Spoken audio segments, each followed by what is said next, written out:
สบายดีจ้าสบายดีไปเราสบายดีสุขุสุขคนค่ะสวัสดี วันนี้เลาะมาฮอดบ้านอำมาลาค่ะก็โป่งอยู่ดีหว่าคิเล็กปีแกงอีกกันโอ้ยมียอดอยู่จะนอนจะสิมาเก็บเอาบัดเมื่อสั่งสิมาเก็บเอา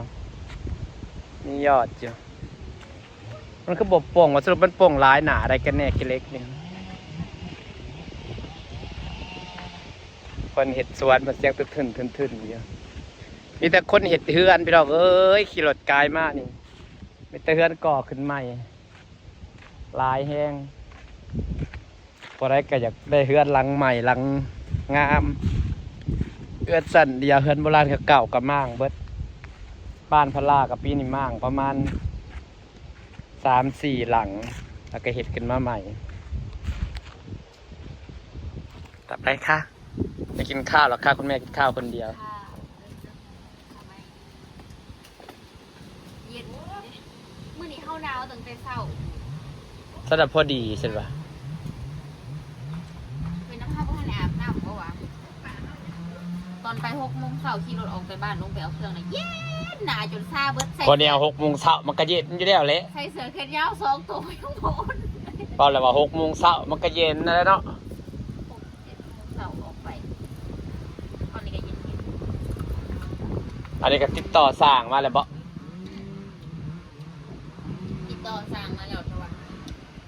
มาบ่ไปสิมาเราก็จักพอตะกี้แล้วก็พาได้บอกเนาะแล้วก็ว่าตอนนั้นเรามายัง3-4 งานบ่พลาดบ่มาเดี๋ยวนี้ก็นานๆประมาณนี้แหละจักบาทจักแสนจักล้านโอ้เงินน่ะสร้างมาแบบเงินน่ะว่า1,400,000ได้ยังไงได้หลังคาเบิดเลยรวมทั้งค่าสร้างอ๋ออายุโครงหลังคารวมค่าสร้างน่ะ140,000เราบอกว่าแล้วเบิดจะในนั้นก็มีเด็กหลังคาแล้วก็ตีเพดานเรียบนอกอย่างให้เบิดความหมายเป็นงานเหมาเอางานเหมาแล้วสบายใจได้แล้วซื้อแล้วซื้อไปซื้อมาละบานปลายสัญญาพามาลาก่อนค่ะโอเคค่ะเมื่อกี้ไม่ขนมลงหันเล็กมาติดต่อเล็กไปแล้วมา2 รอบแล้วเอาเขามาหลอกเลยเพื่อนได้กำลังก่อสร้างมันกระแวบับตัวนี้เอาไปนี่บอกอันนี้ก่อนนะคะแบบเล็กอาจจะเมื่อบางทีพวกเพิ่นกาไอเบิร์นขอบมันเอาคือว่าเล็กนาที่แท้เล็กบางเนาะเจ้าเนี่ยมาลากัน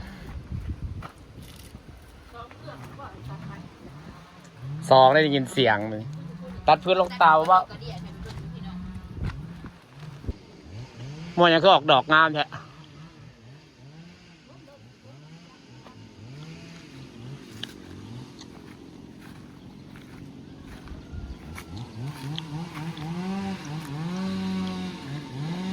พี่จำสิลงเตาอ่ะ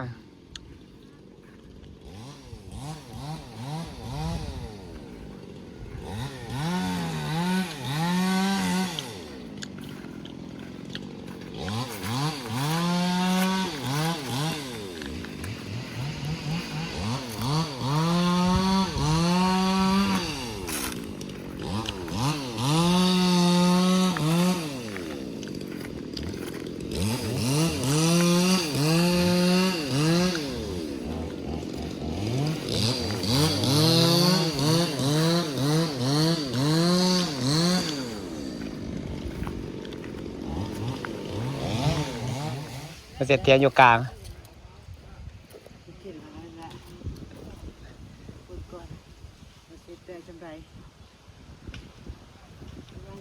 ที่ว่าซื้อสะพานหน่อยสามสะพานนั่นเลยเฮ้ยเป็นสะพานนิดหน่อยอันนี้มันก็ได้วิวได้แบบบ้านสวนนั่นแหละ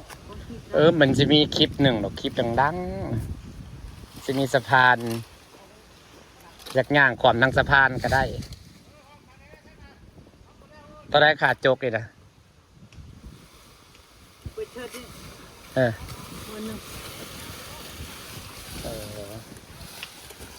พอเห็ดได้เนาะ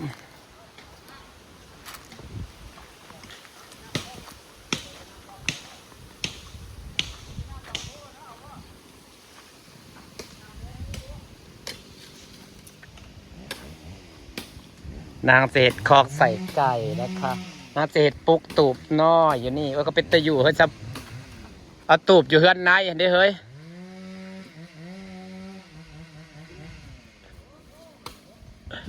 เอาแบบเพื่อนในแบบหนังจังหนังสบายดีตูเพื่อนในนะเอ้า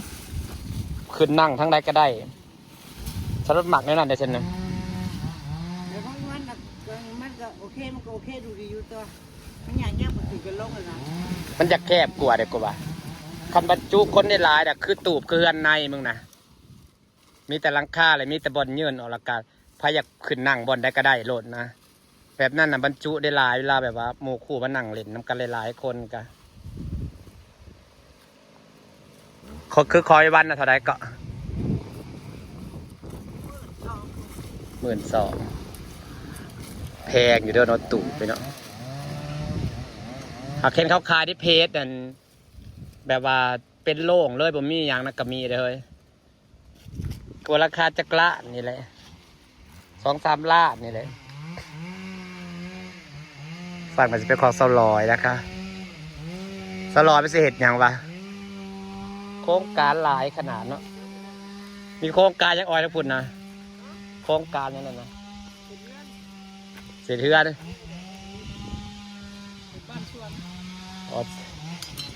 โครงการหลายขนาดมันจะโครงการคอกหมูมันจะโครงการอันบ้านสวนชีวิตยังมาดิ้นต้องดิ้นไปต่อสู่ต่อไปคนหามันก็ต้องอยากมีเนาะแต่ก่อนเป็นป่าเด้อจ้าพี่น้องนางอำมาลายังมาหล่อป่าอยู่ป่าจ้างบักมิ้งนั่นแล้วมาเถิกให้นี่นั่นแม่เลยมาเถิกให้แล้วปลูกอ้อยปลาขี่แล้วแต่ก่อนป่าขี่อำมาลาตอนพระรามอยู่ใหม่ๆยังเป็นป่าอยู่ยังพักกันมาหล่อยังพักกันมานี่อยู่แล้วก็จ้างมิงมาไทยปลูกอ้อยเนาะมันกลายเป็นหัวไผ่หัวมันเป็นหลอกไผ่หลอกมันงามอะไรแบบนี้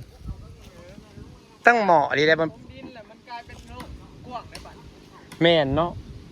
ตอนแรกๆจะคือว่าเขาแบบมันน้อยบอกว่าสิ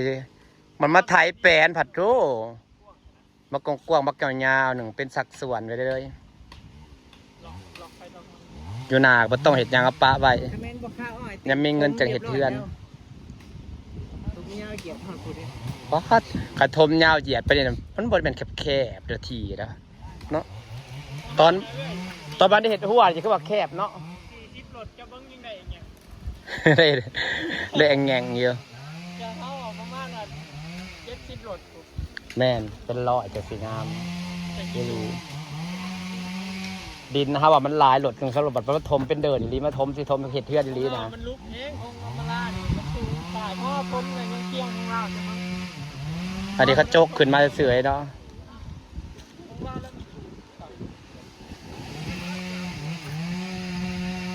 กระถือว่าสู้อยู่คือดินห้าวหลดทม100,000 กว่าบาทก็ไม่ได้ยังรูปคือเก่าอยู่คนนี้มันเป็นห้องไอเรียล้อดินนั่นนะบัดฟังตรงขามบัดว่าสูงจะเถินอยู่ดินนะอันนี้ทมน้อยเดียวก็งามแล้ว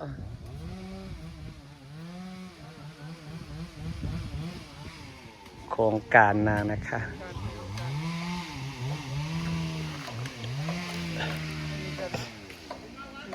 ได้ปูผ่าได้นี่นะเฮ้ยได้ปูผ่าได้ผ่าตั้งดำนะการบปูมันเจือนได้เม็ด99,000แบบหนาบ่แบบหนาบ่ว่าราคาเท่าไรผ่าตังปูดำผ่าตังนั่นซาเฮามาปูเฮือนเท่านั้นเอาแบบบางสุดมันมีศูนย์แบบหนามันกัด3เนาะบางสุดม้วนละ900หัก40 เมตรได้ความยาวมันนะแบบหนาน่ะ1,000 ปลาย40 เมตรกับ40 เมตรผ่ายางม้วนหนึ่งนะแบบหนาบ่เขาก็เอาแบบหนาแต่วันที่เขาเอามาถมหินเท่านั้นเอาแบบบางเขาตัดเองเขานี่แหละซื้อเป็นม้วนโลดม้วน1 40 เมตรพอดีเลย ความกว้างมันน่ะ4หรือ3วะความกว้างมันน่ะ3 เมตร บ่พอเลยจ้ะ เออ มันบ่6ผู้เล่น ความกว้างมันน่ะ3 ประมาณ6ผู้เล่นเกือบ มันสิได้ใส่2แผ่นครับว่า เส้นทางในเพจลาวนะ สิได้2แผ่นทับกัน เส้นทางในเพจลาวนะ มันก็ซึมหมดเลยใหญ่2แผ่นทับกันทับกันอะไร เขาลี่บอกว่าเขาเห็นเลย นี่ต่อ ซึ่งมาสร้าง แต่เขาใส่เข้าปูละยาว จังหวะก็ขึ้นอยู่แต่ความหนาความกว้างเขาเลือกได้ต่อเฮ้ยต้องถามเลย ความกว้างเขาเลือกได้ สั่งไปไหน อ๋อแบบว่า สร้างแบบวันเอาพอดีกับอันปากบ่อเขาแล้วก็ปูหญ้าไปเลยด่ะเออกับแม่ละ3 เมตร99มันก็แบบหนาพร้อม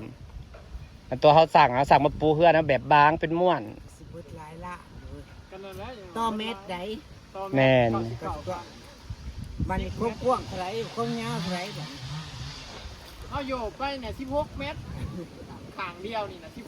6 3 4 16นี่ก็เป็นเท่าไหร่32 12ประมาณอัน40-50 เมตรวันนี้ ความกว้างมันอีก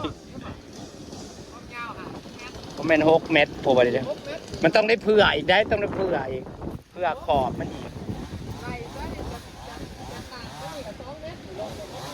แล้วมันนี่2 เมตร4 6 ต้องเผื่ออีกเด้6-7 เมตรพอแล้วเผื่อไว้ เพราะเราอยากให้มันถึงรอดจะได้ที่เราปลูก แล้วกระทมแมน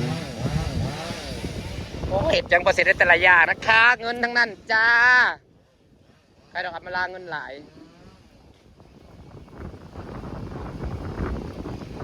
พี่หนามากกับงามเลยเดี๋ยวนี้นะ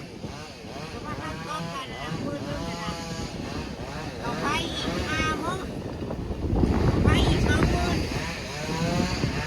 20,000พวกเขาไพ่นะ ต้องเอาขาใช้ไฟขาเสา ทั้งรักทั้งยังมันเด้ 18,000 20,000 บาทแล้ว 20,000ก่อน เดี๋ยวเขาไพ่แพงเลยเนาะ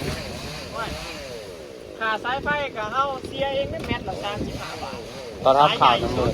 เอาเรื่องเอาสายใหญ่สุดของมันหน่อยแต่สายเอาไปอยากเสียขาสายไฟก็เอาสายไฟเขาก็ได้แต่มันน้อย น้อยแล้วได้เปลี่ยนคือฉันนะ นั่นแล้ว เขาไม่ได้คิดว่าเจ้าจะได้เห็ดเทือดใหญ่ปันนี่ได้เปลี่ยนเบิดเงิน10,000 กว่าบาทพู นั่นแล้วเอาอย่างมา เปลี่ยน สองครั้ง ระบุเราเด้อเอาสายใหญ่สายเข่านั่น เอาลองเลยเนาะต้องไปเป็นเกณฑ์เอาสายใหญ่ สิได้เปลี่ยนคือกูเดตี้ ดึงสายใหญ่เข้ามาเพื่อโดนเนาะ ว่าเอาสายใหญ่สุดเม็ด35 บาท แมน เม็ดกลางสายกลางกับมี35 บาท รายการเป็นเบอร์เท่าไหร่ปะ มันมี